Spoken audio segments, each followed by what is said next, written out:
Capítulo 2 del libro de Santiago. El anterior domingo estuvimos estudiando los versículos 5, 6 y 7. Y vamos a tener el estudio de este domingo desde los versículos 8 al versículo 13. Desde el inicio de la carta, el autor está intentando corregir varias deficiencias que había visto en estos hermanos a los cuales él les escribe. El autor les escribe para poder corregir varios errores que ellos estaban teniendo. Uno de los errores que veíamos en el capítulo 1 es que estos hermanos tenían un mal concepto de Dios con relación a las pruebas. Estos hermanos creían que de Dios podía salir mal. Los hermanos estaban siendo perseguidos, estaban siendo atormentados con muchas pruebas. Y así que este grupo de creyentes empezaron a decir, si Dios es el que controla todo, entonces es Dios el que está generando todo este mal en las personas, ¿no? Y así que el escritor aclara y dice, Dios no tienta a nadie, ¿no? De Dios no puede salir el mal, de Dios solamente sale lo bueno. En el capítulo 2, el escritor inicia mostrando otro problema. ¿Cuál es el problema que el autor muestra que hacían estos hermanos? Es que empezaron a hacer favoritismo en la iglesia. ¿Qué significa que empezaron a hacer favoritismo? Versículo 1 al versículo 3 dice, hermanos míos, que vuestra fe en nuestro glorioso Señor Jesucristo sea sin acepción de personas. Porque si en vuestra congregación entra un hombre con anillo de oro y con ropa espléndida, y también entra un pobre con vestido andrajoso, y miras con agrado al que trae la ropa espléndida y le decís, siéntate tú aquí en buen lugar, y decís al pobre, estate tú allí en pie, o siéntate aquí bajo mi estrado.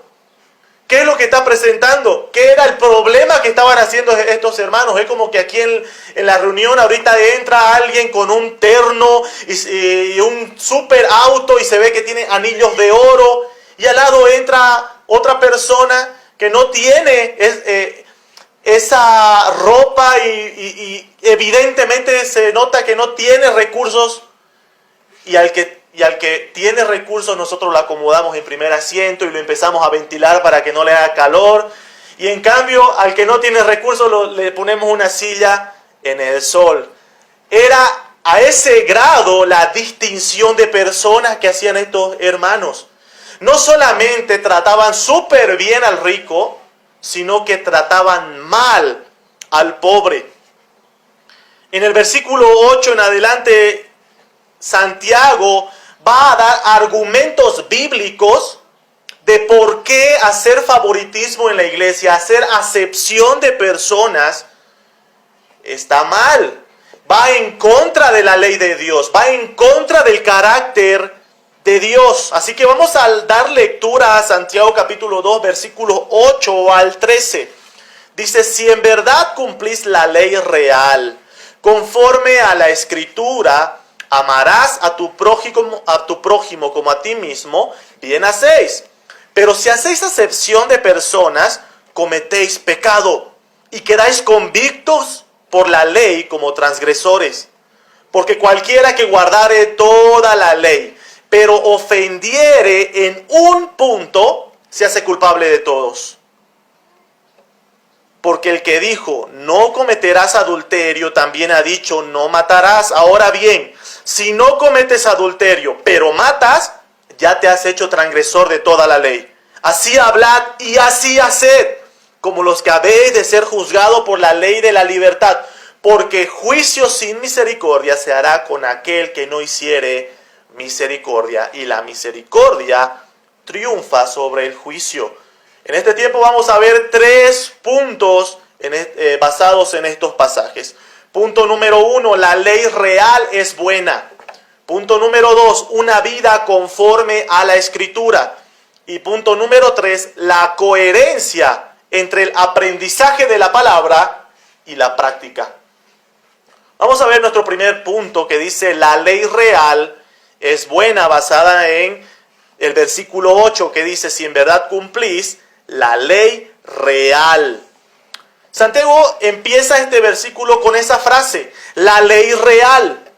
¿Qué significa la ley real? Cuando nosotros leemos ese pasaje, esa palabra, podríamos pensar de que Santiago está diciendo que la ley es verídica, que la ley existe verdaderamente, pero la palabra real tiene su raíz de realeza, tiene su raíz de rey.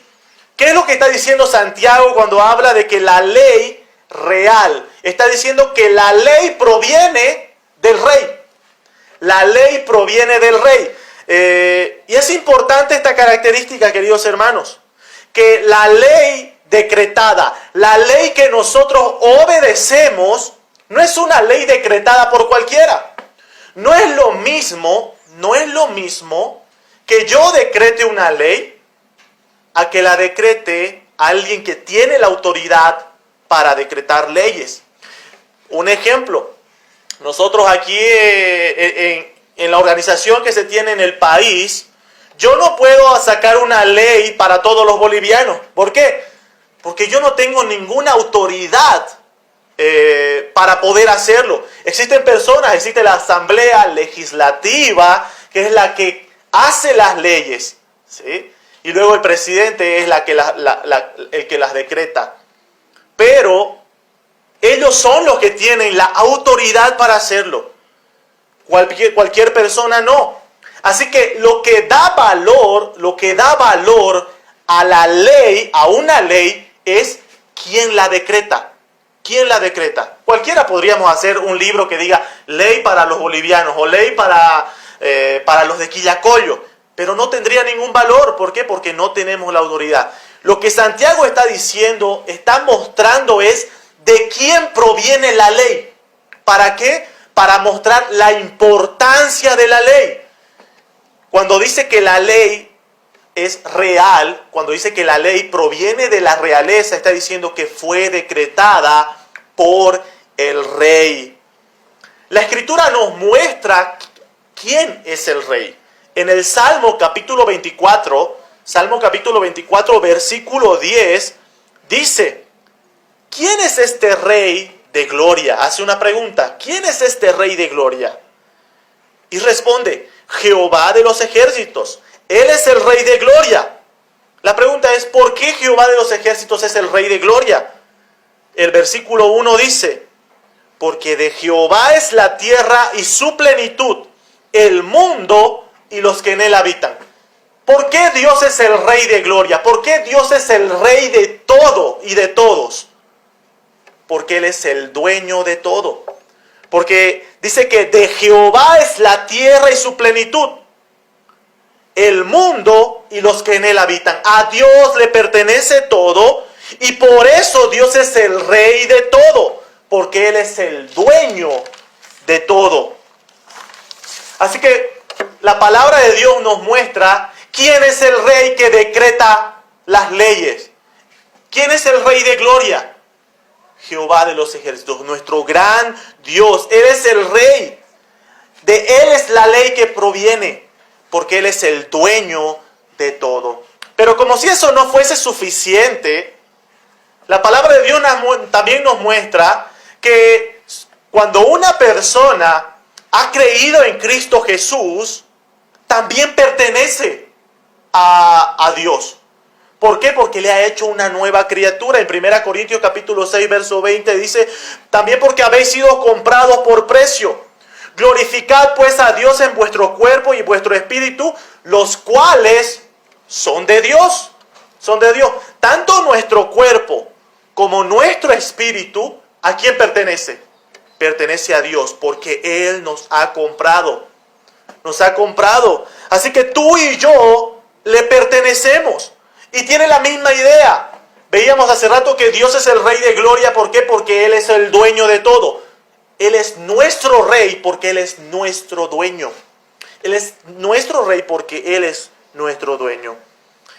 El apóstol Pablo, cuando escribe su primer carta a Timoteo, 1 Timoteo capítulo 6, versículos 14 al 15, Pablo va a terminar su carta luego de haberle escrito todas las instrucciones de cómo debía manejarse en la iglesia, ¿sí? El apóstol Pablo le escribe la carta para decirle a Timoteo, esta es la forma en la que tú tienes que conducirte en la iglesia de Dios. Y leamos los versículos 14 y 15 del capítulo 6.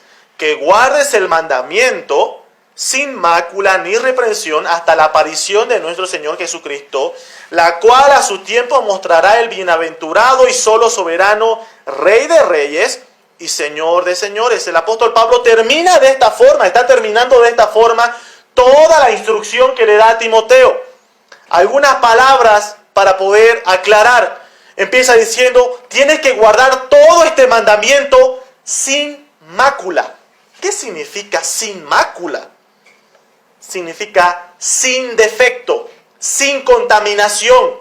El apóstol Pablo está diciendo, este mandamiento que viene de parte de Dios, para que tú puedas manejarte en la iglesia, tienes que obedecerlo sin mácula, sin contaminación. No le añadas nada, ni le quites nada. No contamines el mandamiento de Dios.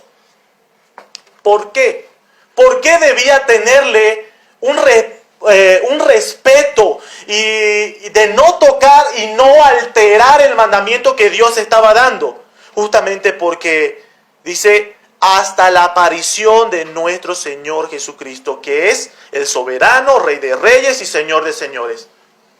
El apóstol Pablo está diciendo, tienes que guardar el mandamiento que Dios nos ha dado, que Dios te está dando para que te guíes en la iglesia, sin alterar su ley, sin alterar su mandamiento. ¿Por qué? Porque eres el Rey de reyes y Señor de señores. Así que Santiago escribe a estos creyentes a que deben cumplir la ley. Estamos viendo en Santiago capítulo 2, el escritor les dice, ¿no?, si en verdad cumplís la ley real, ¿no? Y termina el pasaje diciendo, bien hacéis. Cumplir la ley, la obediencia a la ley, la obediencia a la palabra de Dios es buena. Ahora, para esto es importante entender que estos primeros cristianos venían de un contexto judío, venían de la religión judía. Ahora, los judíos habían malinterpretado cuál era la función de la ley. Ellos creían que podían justificarse por medio de las obras de la ley.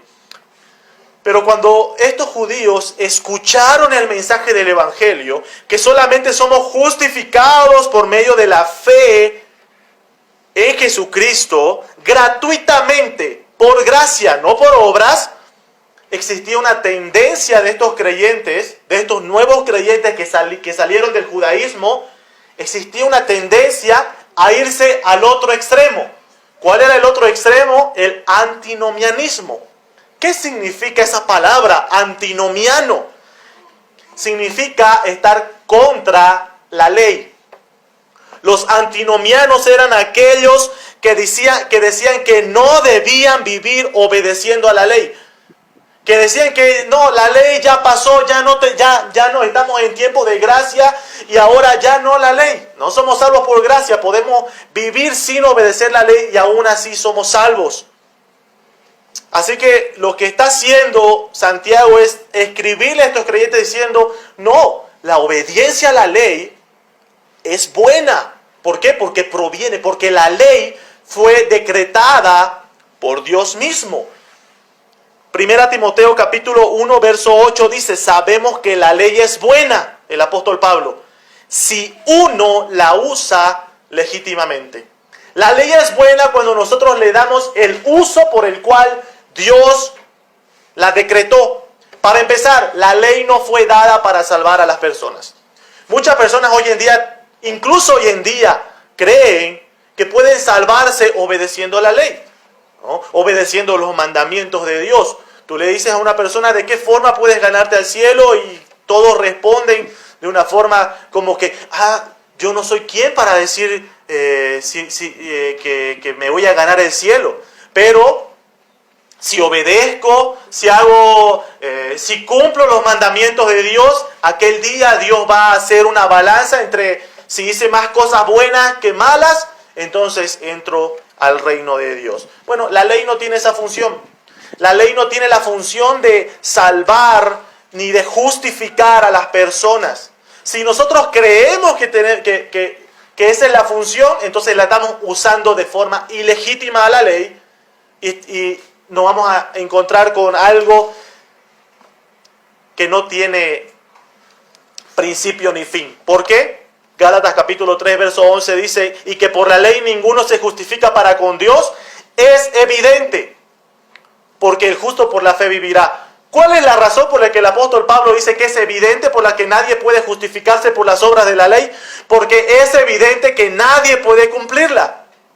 Nadie puede cumplirla. Y más adelantito Santiago afirma aquello diciendo, si tú cumples cierta parte de los mandamientos, pero infringes uno, ya te haces culpable de todos. Así que nadie puede cumplir la ley. Nadie puede cumplir los mandamientos de Dios. Y esa es la razón por la que es evidente que nadie puede justificarse por medio de la ley. Entonces la pregunta es, ¿cuál es el uso legítimo de la ley? Efesios capítulo 2, verso 10 dice, porque somos hechura suya, creados en Cristo Jesús para buenas obras. Dios nos ha hecho nuevas criaturas para que andemos en buenas obras. No somos salvos por buenas obras. No somos salvos por buenas obras. Pero Dios nos ha hecho nuevas criaturas y nos ha salvado para que andemos en buenas obras. Y dice, las cuales Dios preparó de antemano para que anduviésemos en ellas. ¿Cuáles son esas obras que Dios preparó de antemano? Las obras de la ley, que no tienen el propósito de salvar, sino que tienen el propósito que nosotros andemos conforme el corazón de Dios, porque Dios las decretó. Dios el Rey, Él decretó la ley. Dios nos salva por gracia, haciéndonos nuevas criaturas para andar en obediencia a las obras que Dios preparó de antemano. Así que, si cumplimos la ley dada por nuestro Rey, hacemos bien, porque Dios mismo preparó estas obras para que andemos en ellas. Así que, nuestro punto número 1, la ley real es buena. La ley que proviene del Rey es buena. Vamos a ver nuestro segundo punto, que dice una vida conforme a la Escritura. Santiago capítulo 2, vamos a dar lectura desde el versículo 8 al versículo 10. Si en verdad cumplís la ley real conforme a la Escritura, amarás a tu prójimo como a ti mismo, bien hacéis. Pero si hacéis acepción de personas, cometéis pecado y quedáis convictos por la ley como transgresores. Porque cualquiera que guardare toda la ley, pero ofendiere en un punto, se hace culpable de todos. Porque el que dijo, no cometerás adulterio, también ha dicho, no matarás. Ahora bien, si no cometes adulterio, pero matas, ya te has hecho transgresor de la ley. El escritor exhorta a estos creyentes a vivir conforme a la Escritura. ¿Cuál es el argumento que da el escritor Santiago a estos creyentes para que dejen de hacer acepción de personas? Recordemos el contexto. ¿Cuál era el conflicto que estaban pasando estos creyentes? Estaban haciendo distinción de personas. Trataban a unos bien y a otros mal. ¿A quiénes trataban bien? Aquellos que mostraban riquezas, aquellos que mostraban como que tuviesen poder, y a los pobres los trataban mal. Así que el autor está dando un argumento bíblico diciendo cómo debemos tratar a nuestro prójimo. Y da el argumento, la Escritura. Si nosotros cumplimos la ley, si nosotros vivimos conforme a la Escritura, tenemos que obedecer lo que dice, amarás a tu prójimo como a ti mismo. Pregunta: ¿cómo debemos tratar a nuestro prójimo? ¿Cómo debemos tratar a nuestro prójimo? Primera Juan capítulo 4, versículos 7 al 8. Dice: amados, amémonos unos a otros, porque el amor es de Dios. Todo aquel que ama es nacido de Dios y conoce a Dios. El que no ama no ha conocido a Dios, porque Dios es amor. Primer elemento con respecto a el amor al prójimo. Amar a nuestro prójimo es una señal de que hemos nacido de nuevo y que conocemos a Dios. Si no amamos a nuestro prójimo, si hacemos acepción de personas, cuidado que sea un reflejo de que no conocemos a Dios. Primera Juan capítulo 4, versículos 19 al 21 dice: nosotros le amamos a Él porque Él nos amó primero. Si alguno dice: yo amo a Dios, y aborrece a su hermano, es mentiroso. Pues el que no ama a su hermano a quien ha visto, ¿cómo puede amar a Dios a quien no ha visto? Y nosotros tenemos este mandamiento de Él: el que ama a Dios, ame también a su hermano. Queridos hermanos, ¿nunca han escuchado esa frase de que cuando tienen problema con alguien en la iglesia y uno dice: yo no voy a la iglesia por esa persona a mí no me importa, yo voy a la iglesia por Dios? Querido hermano, si a ti no te importa tu prójimo, entonces no puedes decir que amas a Dios. Y lo que dice Juan es fuerte. Dice: si tú dices yo amo a Dios y aborreces a tu hermano, eres mentiroso. Porque ¿cómo podemos amar a Dios a quien no hemos visto? Si a nuestros hermanos a quienes vemos no podemos amarlos. Así que veíamos hace rato de que amar a nuestro prójimo es una señal de que hemos vuelto a nacer, de que conocemos a Dios. Amar a nuestro prójimo también es una señal de que amamos a Dios. Por eso empieza el escritor de Juan diciendo: nosotros le amamos a Él porque Él nos amó primero. Quiero decirte que si tú dices amar a Dios, pero no amas a tu prójimo, cuidado que te estés engañando. Cuidado que te estés engañando creyendo que amas a Dios cuando en realidad no lo haces. Este mandamiento tenemos de Él: el que ama a Dios, ame también a su hermano. Nuestro prójimo también son los que nos aborrecen. ¿Quiénes son nuestro prójimo? Alguna vez a nuestro Señor Jesucristo en Lucas capítulo 10, verso 27 al 37 le preguntan, ¿no? ¿Quién es nuestro prójimo? Y ahí es donde Él cuenta la historia del buen samaritano, ¿no? Porque la pregunta es: ¿quién es nuestro prójimo? Entonces, si encontramos en la palabra de Dios que tenemos que amar a nuestro prójimo como a nosotros mismos, ¿quién es? Y Jesús cuenta la historia del buen samaritano para mostrar de que nuestro prójimo no solamente son aquellas personas que nos agradan o que nosotros las consideramos cercanas a nosotros. Nuestro prójimo también son aquellos que nos aborrecen y nos persiguen. Mateo capítulo 5, versículo 43 al 48. Mateo capítulo 5, versículos 43 al 48 dice: oíste que fue dicho: amarás a tu prójimo y aborrecerás a tu enemigo. Pero yo os digo: amad a vuestros enemigos, bendecid a los que os maldicen, haced bien a los que os aborrecen y orad por los que os ultrajan y os persiguen, para que seáis hijos de vuestro Padre que está en los cielos, que hace salir su sol sobre malos y buenos, y que hace llover sobre justos e injustos. Porque si amáis a los que os aman, ¿qué recompensa tendréis? ¿No hacen también lo mismo los publicanos? Y si saludáis a vuestro hermano solamente, ¿qué hacéis de más? ¿No hacen también así los gentiles? Sed pues vosotros perfectos como vuestro Padre que está en los cielos es perfecto. Queridos hermanos, ¿qué está diciendo nuestro Señor Jesucristo? Eso tiene mucha relación con lo que Santiago está hablando de la acepción de personas. Tú no puedes escoger a quién amar y a quién aborrecer. Tú no puedes decir, yo voy a amar al que me trata bien y al que no. No. Hay unos letreritos a veces en los trufis, en los micros que dicen, mi educación depende de la tuya. Querido hermano, eso el cristiano no puede aceptar. ¿Por qué? Porque nuestra educación, nuestra responsabilidad como creyentes no depende de los demás. Tenemos una responsabilidad directa ante Dios. ¿Por qué? Porque el Señor es el que decretó la ley. Y el Señor dijo, amarás a tu prójimo. Y tu prójimo son todos. Son todos. Por eso el Señor le decía, tienes que amar a tu enemigo. Tienes que amar a tu enemigo.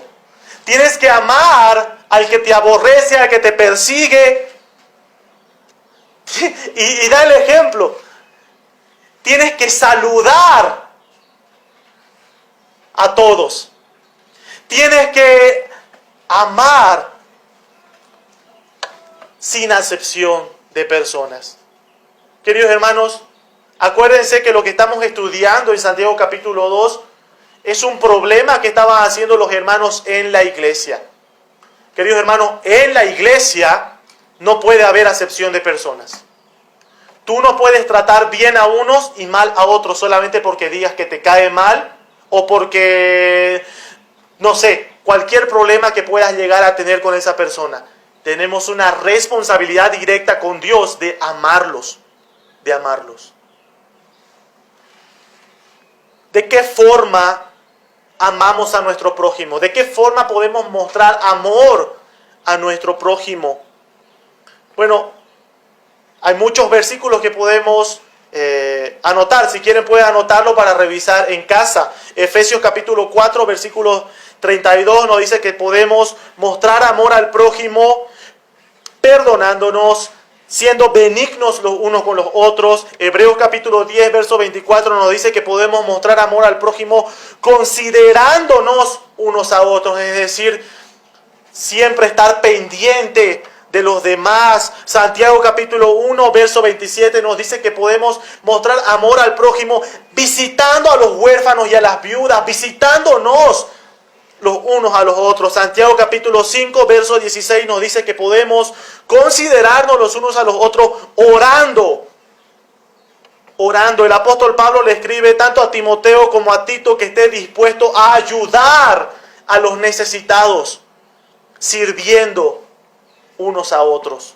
Queridos hermanos, estamos llamados a amarnos. Estamos llamados a amarnos. ¿Por qué? Porque la ley lo dice. Porque Dios lo decretó. El Rey de Gloria decretó que esa debe ser la forma en la que debe comportarse su pueblo, amándose los unos a los otros como Él nos ha amado. Así que volvemos a Santiago capítulo 2. Santiago capítulo 2, el escritor dice que tenemos que vivir conforme a la Escritura. Tenemos que vivir conforme a la Escritura, al mandamiento que Dios ha dado. En relación al contexto que está escribiendo a estos creyentes, el mandamiento era amar a su prójimo como a sí mismo, sin hacer acepción de personas. Pero luego dice, versículos 10 y 11, que cualquiera que guardare toda la ley, pero ofendiera en un punto, se hace culpable. Porque el que dijo no cometerás adulterio, también ha dicho no matarás. ¿Qué está hablando el escritor de la carta cuando hace esa comparación de la ley? Los judíos hacían distinción entre la ley. Decían, hay mandamientos que son más importantes y hay otros mandamientos que no son importantes. Así que ellos empezaban a escoger, esta parte me gusta, esta parte no, esta parte obedezco, esta parte no. Queridos hermanos, toda la Escritura es importante. Lo que está mostrando el escritor cuando dice que el mismo que dijo no cometerás adulterio, también dijo no matarás, Está diciendo que uno y otro mandamiento es igual de importante.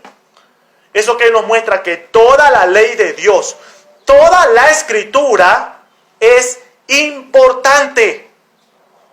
Es importante. Ahora, ¿por qué toda la escritura es importante? Porque la ley proviene de Dios. La ley proviene de Dios. En 2 Timoteo capítulo 3, verso 16 dice, toda la escritura, escuchen bien, toda la escritura es inspirada por Dios. No las partes que a ti te gustan, sino toda la escritura. Hoy en día existe mucho riesgo con respecto a las enseñanzas que se dan en el mundo. ¿Por qué? Porque somos selectivos con la palabra de Dios. Somos selectivos. Esto sí me gusta, esto entiendo, pero esta otra parte que me exige que yo ame a mi enemigo, no, esta parte no es de Dios. O si no, encontramos pasajes donde vemos mandamientos y decimos, eso se le escribió solamente a la iglesia de los Corintios, pero eso ya no es para nosotros. Eso le escribió Pablo a Timoteo, pero eso ya no es para nosotros. Y empezamos a ser selectivos con la palabra de Dios. Santiago está diciendo, toda la palabra es importante. Toda la escritura es importante. Tú no puedes seleccionar a tu gusto qué te gusta y qué no te gusta, qué aceptas y qué rechazas. Toda la escritura es importante. Toda la escritura está conectada. Si tú rechazas una parte de la escritura, entonces rechazas toda. Si tú dices que una parte de la escritura no es inspirada por Dios, si tú dices que una parte de la escritura no es un mandamiento para nosotros, que una parte de la escritura no aplica a nuestra vida y que no tiene nada que ver con nosotros, entonces entras al riesgo de decir que toda la escritura también no es válida y que tú puedes escoger lo que te conviene. No es así, queridos hermanos. No podemos escoger lo que nos conviene. Tenemos que obedecer toda la escritura. ¿Por qué? Porque toda la escritura es inspirada por Dios. No podemos torcer la escritura a nuestra conveniencia. Así como decíamos que toda la escritura es importante y no podemos ser selectivos con la escritura, también no podemos torcer la escritura a nuestra conveniencia. Segunda Pedro, capítulo 3, verso 15 al 16. Segunda Pedro, capítulo 3, verso 15 al 16 dice, y tened entendido que la paciencia de nuestro Señor es para salvación, como también nuestro amado hermano Pablo, según la sabiduría que le ha sido dada, os ha escrito casi todas sus epístolas, hablando en ellas de estas cosas, entre las cuales hay algunas difíciles de entender. Hay algunas difíciles de entender. El apóstol Pedro, cuando se refiere a la escritura de lo que el apóstol Pablo escribía sus epístolas, dice, hay varias enseñanzas que el apóstol Pablo da que son difíciles de entender. Quiero decirte, hermano y hermana, que te vas a dar cuenta, y cuando vayamos estudiando y profundizando más y más en la escritura, nos vamos a dar cuenta que hay cosas difíciles de entender, ¿sí? Hay cosas que solamente a través del Espíritu Santo es que nosotros podemos llegar a entenderla. Pero Pedro, en este pasaje que estamos leyendo, aclara diciendo que eso no es excusa para que tú y yo podamos torcer la escritura a nuestra conveniencia. Dice, las cuales los indoctos e inconstantes tuercen, como también las otras escrituras, para su propia perdición. ¿Sabe? Quiero preguntarte, ¿qué significa torcer? ¿Qué significa torcer? La palabra torcer. La palabra torcer significa pervertir. Significa doblar, hacer dar vuelta a algo. Hacer dar vuelta a algo. Hoy en día existen muchas personas que tuercen la palabra para su propia conveniencia. Pero debemos entender que la palabra de Dios proviene de Dios. Y porque proviene de Dios no existe interpretación privada. No existe interpretación privada. En 2 Pedro capítulo 1, versículo 20 dice esto. Entendiendo primero esto, que ninguna profecía de la Escritura es de interpretación privada. Ninguna profecía de la Escritura es de interpretación privada. Quiero preguntarte, ¿qué significa interpretación privada? La palabra de Dios nos dice, estábamos leyendo, que por más difícil que sea algo, yo no puedo torcer la palabra y hacerle decir algo a Dios que nunca dijo. Hoy en día existen muchas personas que utilizan la palabra de Dios para su conveniencia.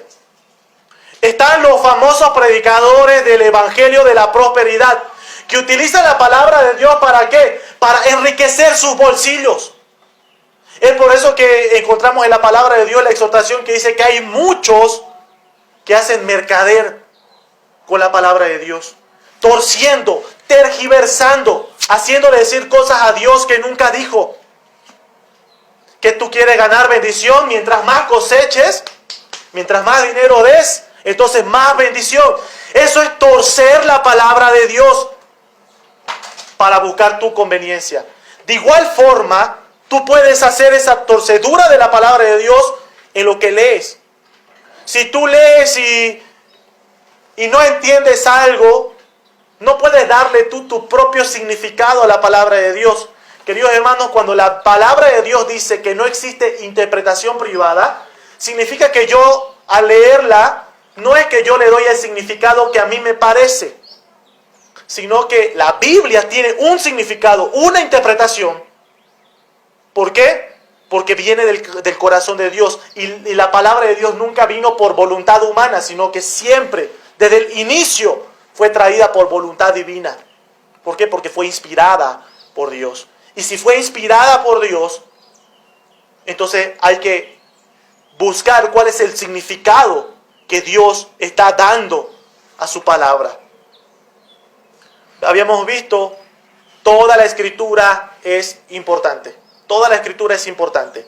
Y no podemos torcer la Escritura a nuestra conveniencia. Porque toda la Escritura proviene de Dios. Vamos a ver nuestro tercer y último punto. Volvemos a Santiago capítulo 2. Santiago capítulo 2. Vamos a dar lectura desde el versículo 12 al versículo 13. Y dice, así hablad y así haced, como los que habéis de ser juzgados por la ley, la de la libertad.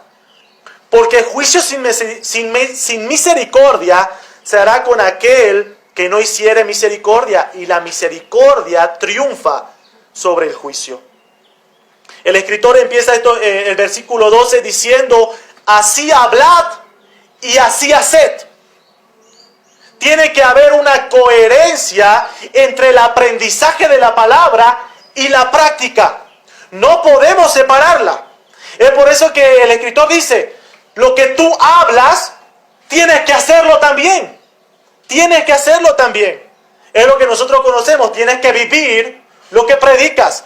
En Romanos capítulo 2, versículos 21 al 24, Romanos capítulo 2, versos 21 al 24, el apóstol Pablo va a escribirle duramente a los judíos que les está escribiendo, diciendo, tú pues, versículo 21, tú pues que enseñas a otro, ¿no te enseñas a ti mismo? Empieza con esa aclaración. Tú pues que enseñas a otro, ¿no te enseñas a ti mismo? Tú que predicas que no se ha de hurtar, ¿hurtas? Tú que dices que no se ha de adulterar, ¿adulteras? Tú que abominas de los ídolos, ¿cometes sacrilegio?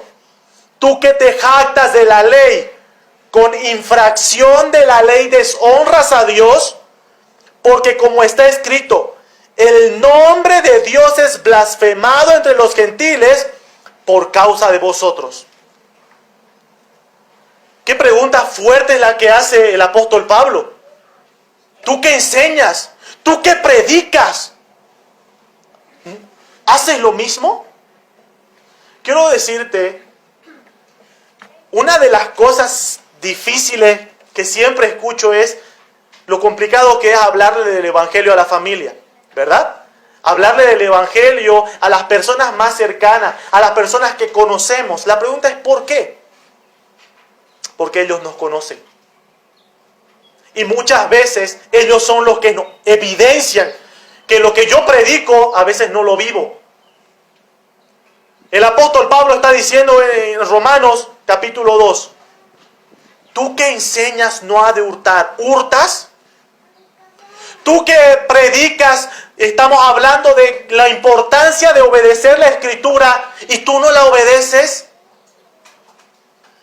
Y qué duro cómo termina el versículo 24 diciendo, el nombre de Dios es blasfemado entre los gentiles por causa de vosotros.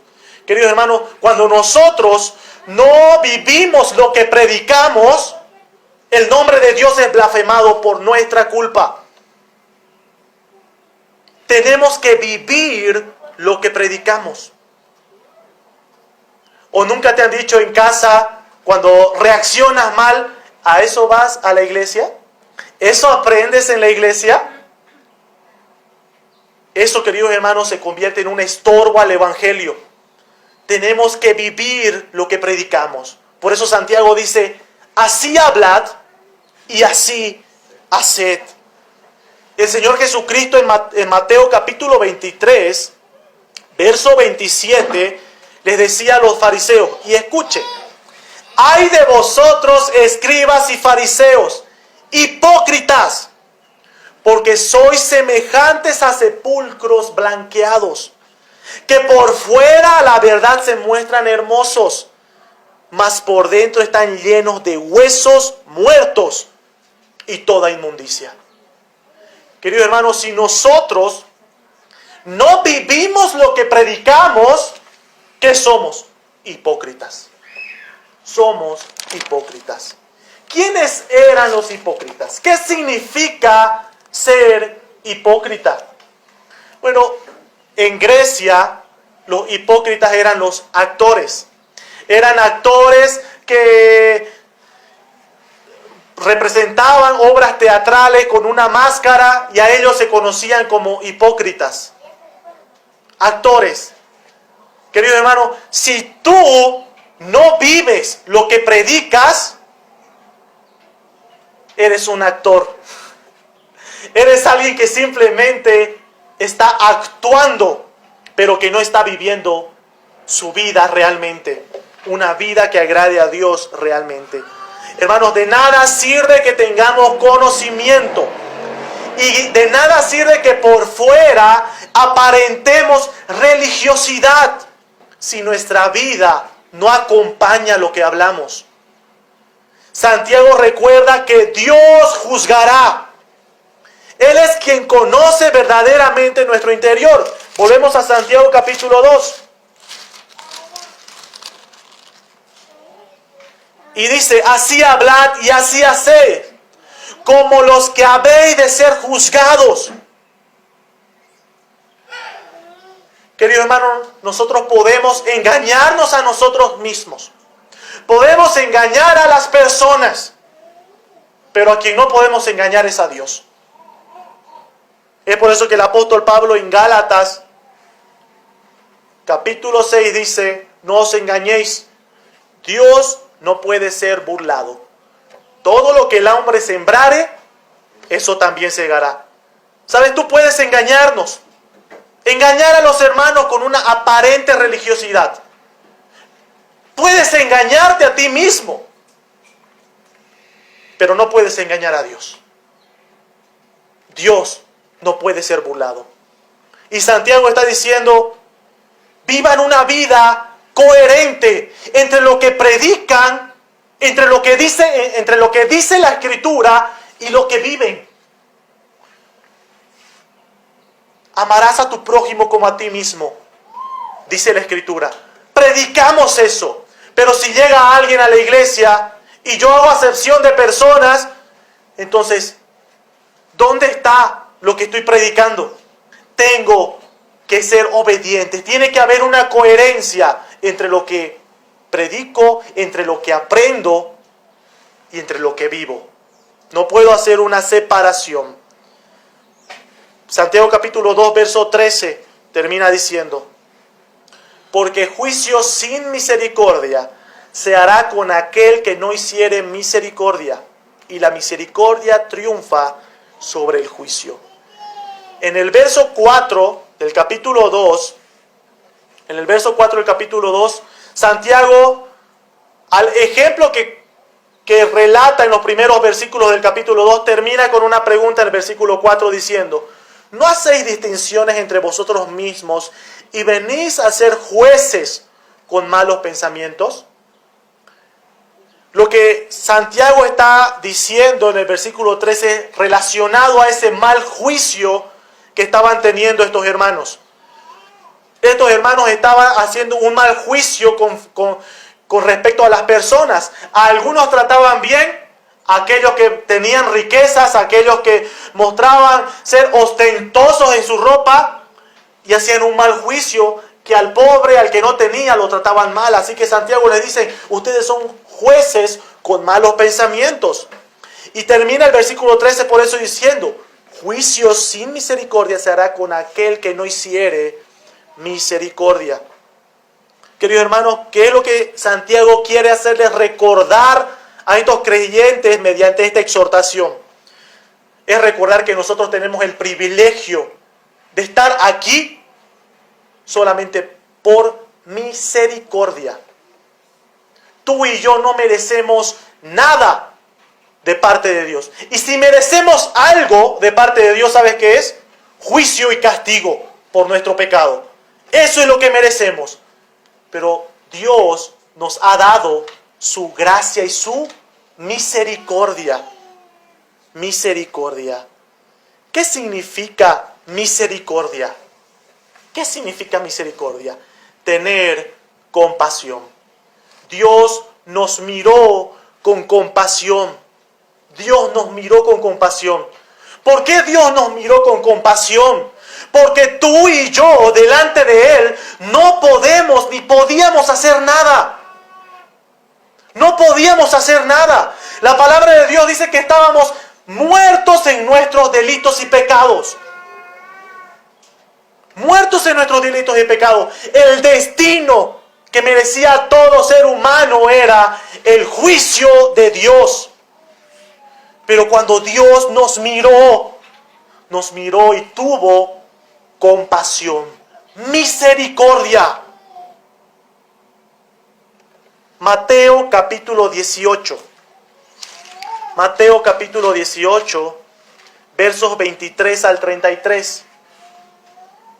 Nuestro Señor Jesucristo relata lo siguiente: por lo cual el reino de los cielos es semejante a un rey que quiso hacer cuentas con sus siervos.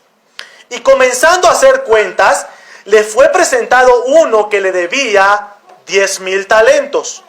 A este, como no pudo pagar, ordenó su señor venderle y a su mujer e hijos y todo lo que tenía, para que se le pagase la deuda. Entonces aquel siervo, postrado, le suplicaba diciendo: Señor, ten paciencia conmigo y yo te lo pagaré todo. El señor de aquel siervo, movido a misericordia, a compasión, le soltó y le perdonó la deuda. Queridos hermanos, quiero que notemos algo. ¿Cuál fue el pedido del siervo? Fue paciencia y que le iba a pagar todo. El Señor tuvo misericordia y le dio más de lo que merecía. Le perdonó la deuda. No le dio lo que el siervo pedía, le dio más. Le perdonó la deuda. Versículo 28. Pero saliendo aquel siervo, halló a uno de sus consiervos que le debía 100 denarios. Quiero que hagamos la comparación. ¿Cuánto le debía el primer siervo al Señor? Le debía 10,000 talentos. ¿Y cuánto le debía este siervo a su consiervo? 100. ¿Cuál fue la actitud de este siervo con su consiervo? Y haciendo de él, le ahogaba. Eso de le ahogaba es como que le agarraba. No lo dejaba en paz diciendo, págame lo que me debes. Entonces su consiervo, postrándose a sus pies, le rogaba diciendo, ten paciencia conmigo y yo te lo pagaré todo. Comparemos las palabras de este siervo con las mismas palabras del primer siervo que le dijo a su señor. Son las mismas. Le dijo, ten paciencia conmigo y yo te lo pagaré todo. ¿Cuál fue la actitud de este siervo? Mas él no quiso, sino fue y lo echó en la cárcel hasta que pagase la deuda. Viendo sus consiervos lo que pasaba, se entristecieron mucho y fueron y refirieron todas estas cosas a su señor. Le contaron todas las cosas que había pasado al señor, al jefe, al dueño de todo. Entonces, llamándole su señor, le dijo, siervo malvado, toda aquella deuda te perdoné porque me rogaste. ¿No debías tú también tener misericordia de tu consiervo como yo tuve misericordia de ti? Queridos hermanos, la palabra de Dios, Santiago está diciendo, juicio sin misericordia se hará a quien no haga misericordia. Recuerda que tú estás aquí por misericordia. Recuerda que tú eres llamado hijo o hija de Dios por misericordia. Cuidado, que en algún momento te encuentres con alguien que te deba algo y tú no hagas misericordia. Cuidado que venga una persona a la que tú trates mal y no lo trates con misericordia y compasión. ¿Por qué? ¿Qué te dirá el Señor? Siervo malvado. ¿No debiste tú hacer lo mismo? Queridos hermanos, estamos llamados a vivir la Escritura. ¿Por qué? Porque la Escritura proviene del Rey. ¿Quién es el Rey de gloria? Jehová de los ejércitos, dice Salmo capítulo 24. Jehová de los ejércitos es el Rey de gloria. Él es el que dio la ley. Él es el que nos da la Escritura. Y nosotros debemos obedecerla. Debemos obedecerla.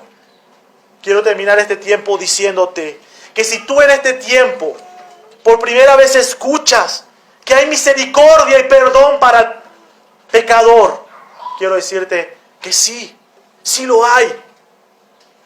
Jesucristo dijo, todo aquel que cree en mí tiene vida eterna. Cree en Cristo Jesús y tendrás vida eterna.